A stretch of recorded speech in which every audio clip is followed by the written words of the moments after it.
Ta. Inom muna ako tubig.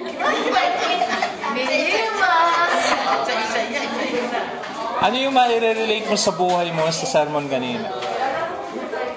Di ba sabi, kahit ano ang problema mo, kahit ano kalaki yung problema mo, isipin mo mas malaki ang Diyos. At kung minsan iniisip mo na hindi naririnig yung dasal mo, pero unti-unti niya palang tinutugon.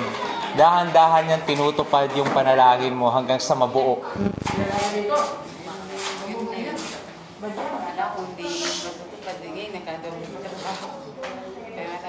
Doble ang trabaho mo ngayon, te. Wow. The best. Amen. May na-extra din ako nung isang kapitbahay namin doon sa paggawa ng bago.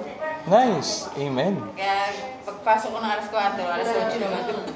Sa kabila naman alas 8. Ikaw lang pala. Oh, di ba? Kahit mga trabaho yung asawa ko, ako muna. Kita nyo? Sabi nga, Salamat nga kay Lord dahil yun. Kahit pa paano, kahit na kailangan gumising ng maaga. Kailangan kumangang ka ng maaga. Luluto ko pa ng baon ng mga bata bago ko pumasok din sa kabila. Patapos nung bukag ng mga bata, sakit din naman sa kabila. Kaya, sabi ko, Lord, isang ano pa, tatagan niya pa ako ng palakasin niya pa ako para magawa ko sa lahat. Ayun, nakawala mo ng Diyos. alam nyo si Ate Angie, she keeps on telling us yung daily routine niya. Pagising niya sa umaga, sa maghapon, ano yung ginagawa niya, ano yung mga duties and responsibilities niya sa bahay, towards her family. Alam nyo, she keeps on telling it to us. And ang sarap pakinggan na linggo-linggo na share niya yun. Kasi imagine mo, ilang taon ka na po ngayon? 46. In 46 years, sabihin natin, more or less 20 years siyang may pamilya. Ginagawa niya yun araw-araw. And God is so good in her life. Kasi araw-araw, she is able to do that. And nawala ng trabaho yung asawa niya. And then ngayon, nadoble yung trabaho niya. That is a blessing. Sabi ni God, hindi kanya pababayaan. Never will I leave you nor forsake you. Yun ang sabi ni God. Hindi kanya pababayaan, hindi niya hayaan mawala kayo. Isip mo sa mga Lord, pagpasok na po ako, ito bahala sa amin. Maraming salamat. Pagdating niyo po ako ngayong araw na po.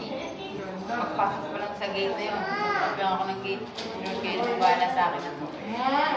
Ano yung parang may oras para maka-arouse ako sa gawain niya. Tapos kami 7:30, kailangan nakaligo na ako. Ulit na ba? Nakaligo na ako. Pagkatapos 8 naman, naman ako sa kabila. Thank you, Lord. Amen. Alam niyo, minsan may kinukuha si God. Sabi, God will let the circumstance to take from you your work, to take something away from you.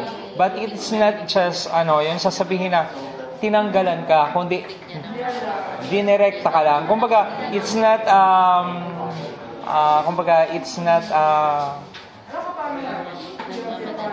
termination, it's a